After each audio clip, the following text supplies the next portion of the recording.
What you're about to hear is the untold story of how the Hebrew language started.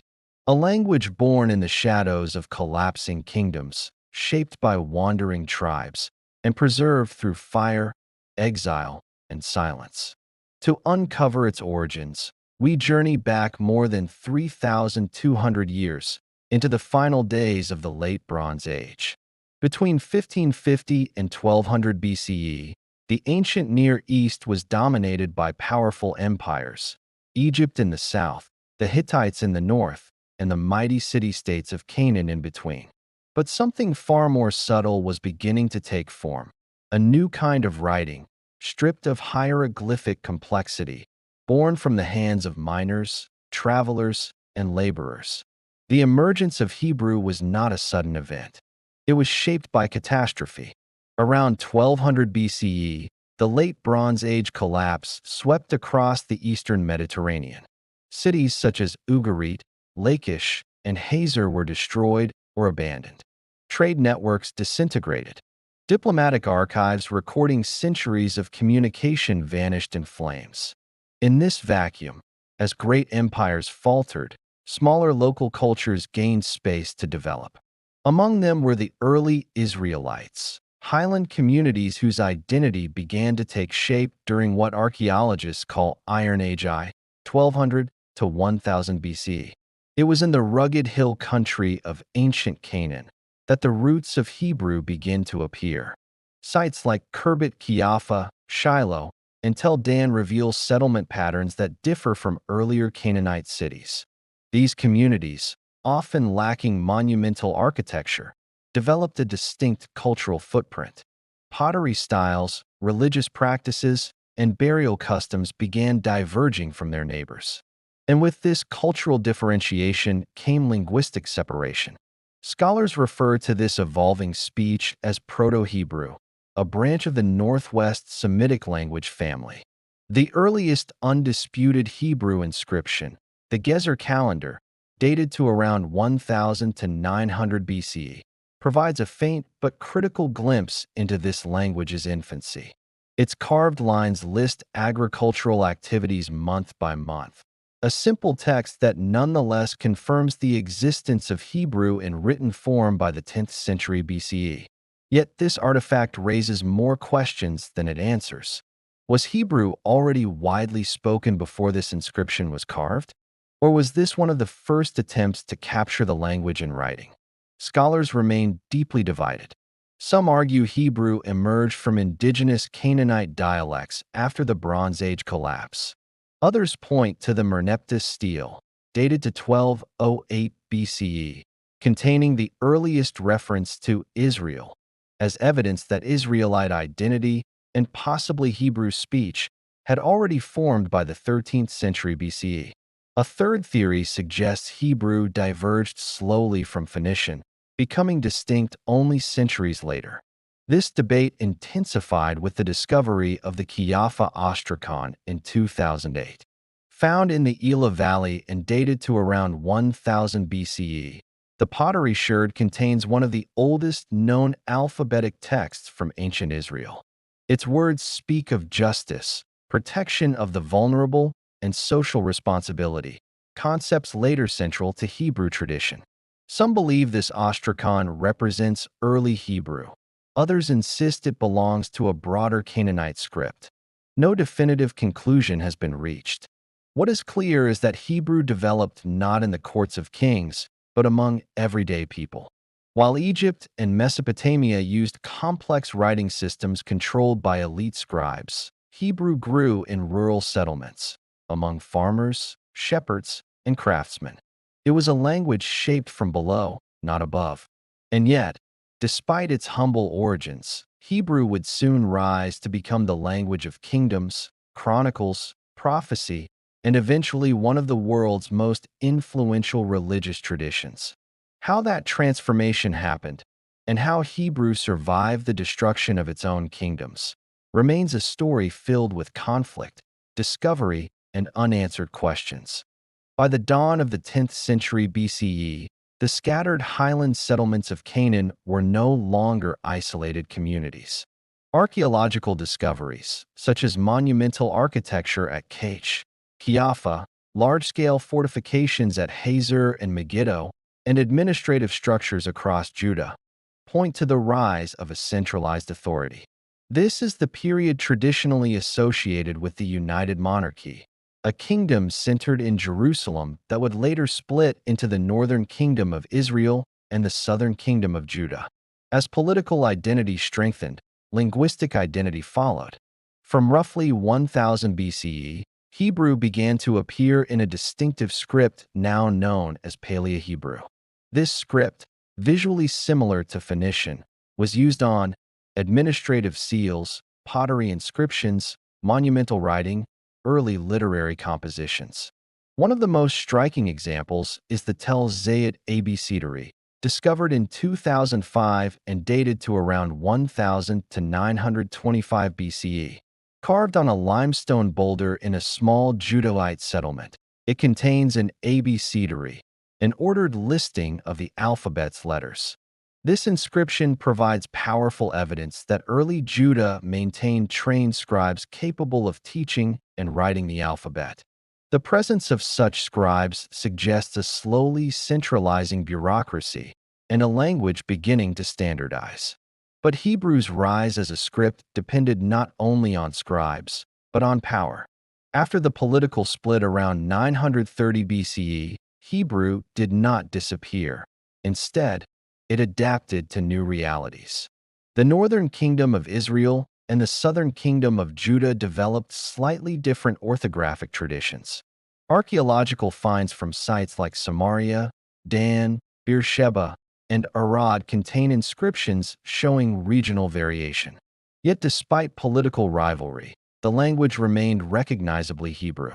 This period produced some of the earliest long Hebrew texts, including administrative records, economic documents, and religious materials. One of the most significant inscriptions of this era is the Mesha stele, discovered in 1868 in modern-day Jordan. Although written in the closely related Moabite language, the stele, dated to around 840 BCE, contains linguistic features nearly identical to Hebrew. It also references conflicts between Moab and the Kingdom of Israel, confirming the geopolitical realities of the era described in later Hebrew texts. The similarities between Moabite and Hebrew highlight the close linguistic ecosystem in which Hebrew evolved. As the kingdoms expanded, so did the need to record events. Hebrew was no longer just a spoken dialect. It was becoming a literary and administrative language. In 722 BCE, the Assyrian Empire conquered the Kingdom of Israel. Cities such as Samaria, Megiddo, and Hazor were subdued, and thousands were deported across the Assyrian realm. The fall of Israel created a flood of refugees moving south into Judah. Along with them came northern Hebrew traditions, vocabulary, and scribal knowledge. This influx accelerated the standardization of Hebrew in Judah. It also helped shape the linguistic foundations of the texts that would eventually become known as the Hebrew Bible. Archaeological evidence, such as the Lachish letters, Arad ostraca, and royal seals from Jerusalem, shows a surge in Hebrew inscriptions during the late 8th and 7th centuries BCE. Hebrew had become the administrative backbone of a kingdom suddenly thrust into political and military crisis. Yet even as Hebrew grew in prestige, danger loomed. By the early 6th century BCE, Judah stood alone between two imperial powers, Egypt and Babylon. The Hebrew script was fully standardized. Scribes operated in royal courts and temple precincts. Religious texts circulated. Administrative archives expanded. And then, in 586 BCE, everything collapsed. The Babylonian king Nebuchadnezzar II destroyed Jerusalem, burned the first temple, and exiled the elites of Judah to Babylon. Archives were lost, scribes killed or displaced. The kingdom dissolved, and the future of the Hebrew language, so recently stabilized, was thrust into uncertainty. Archaeological layers from sites like the city of David, Lachish, and Arad reveal widespread destruction. burnt houses, smashed pottery, collapsed fortifications. The first temple was burned to the ground. The royal archives, written in Hebrew, were consumed in flame. The people of Judah were taken in chains across the desert to Babylon, more than 800 kilometers away. This was not merely the fall of a kingdom. It was the death of an entire linguistic ecosystem. The scribal schools were destroyed. Temple rituals ceased. Daily administration halted. The institutions that preserved Hebrew for centuries vanished overnight. And within the walls of Babylon, a new threat emerged. By the 6th century BCE, Aramaic had become the lingua franca of the Near East. It spread rapidly through Assyrian and Babylonian territories due to its simplicity and adaptability. When the Judean exiles arrived in Babylon, Aramaic dominated administration, trade, diplomacy, and education. Suddenly, Hebrew found itself overshadowed by a language that was politically powerful, widely spoken, economically necessary, culturally influential. Aramaic inscriptions, papyri, and administrative tablets from Mesopotamia reveal its overwhelming presence. Hebrew, in comparison, appears only in scattered personal names and ritual contexts. For the first time in its history, Hebrew risked becoming a ritual-only language, preserved by a displaced elite whose identity depended on it, but whose children were growing up in a world spoken in Aramaic. Hebrew's future looked bleak, but something unexpected happened in exile. With no temple, no monarchy, and no homeland, identity shifted inward. The exiles turned to texts, preserved fragments, oral traditions, and recopied scrolls. Archaeological evidence, such as the Al-Yahudu tablets, discovered in Iraq and dated from 572 to 477 BCE, documents Jewish exiles living in distinct communities. These tablets are written in Akkadian, not Hebrew, highlighting the linguistic displacement. Yet they reference Judean names that preserve Hebrew roots and meanings, proving that Hebrew survived within identity even when not used in administration. Scholars believe that during this period, major portions of Hebrew literature, later known as biblical texts, were edited, compiled, or canonized. The language began to stabilize through literary preservation rather than everyday speech. Hebrew had transformed from a national language into a spiritual one, but its revival depended on a political earthquake that would shake the ancient world. In 539 BCE, the Persian king Cyrus the Great conquered Babylon. He allowed deported peoples to return to their homelands and restore their sanctuaries. For the Judeans, this decree was nothing short of linguistic resurrection. Beginning around 538 BCE, groups of exiles returned to Jerusalem.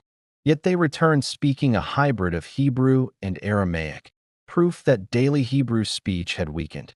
This linguistic blend would one day be called Late Biblical Hebrew.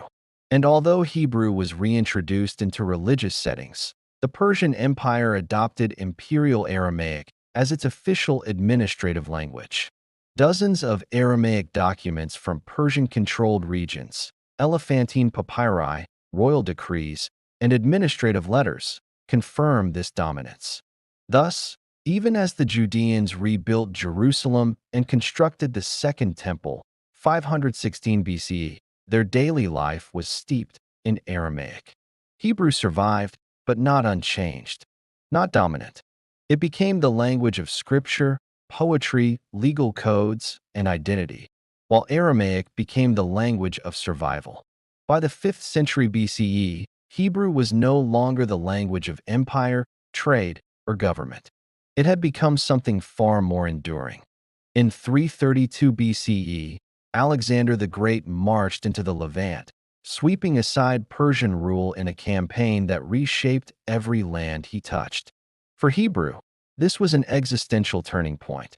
Where Aramaic had dominated the exilic period by necessity, Greek now threatened to dominate by allure. It wasn't merely a language of empire, it was a language of art, science, trade, mathematics, and prestige. Across the newly formed Greek-speaking world, from Syria to Egypt, Greek became the passport to education and advancement. Even locations like Elephantine Island, where earlier Judean communities had written in Aramaic, now show Greek presence in administrative and military documents. Daily life in Judea began to tilt toward bilingualism. Younger generations increasingly adopted Greek for commerce and Aramaic for conversation. Hebrew found itself pushed further into ritual space, confined to priests, scholars, and liturgical settings. But this crisis also sparked a literary transformation. Between the 4th and 2nd centuries BCE, Hebrew evolved into a new stage known as Late Biblical Hebrew, LBH, a form that can be seen in texts such as Chronicles Ezra, Nehemiah, Ecclesiastes, Esther, compared to earlier inscriptions and texts, LBH reveals. New vocabulary influenced by Aramaic simplified grammar, a shift toward more formalized literary structures. These changes were not accidental. They were the result of Hebrew slowly adapting to a world dominated by foreign languages. But the most dramatic Hebrew development of this era was still ahead. By the mid-2nd century BCE, Judea had fallen under the control of the Seleucid Empire, a successor state of Alexander's empire. Under Antiochus IV Epiphanes, pressure to adopt Hellenistic practices intensified. Archaeological finds from Modian, Jerusalem, and Mount Gerizim suggest forced cultural reforms, temple desecration, and prohibitions on traditional ritual. In 167 BCE, the crisis erupted into open revolt, the Maccabean Uprising. Though the revolt is remembered for its military victories, its linguistic significance is equally profound. Aramaic remained the language of daily life. Greek remained the language of empire. But Hebrew, silent in the home, powerful in the temple, suddenly became the language of resistance, identity, and national memory.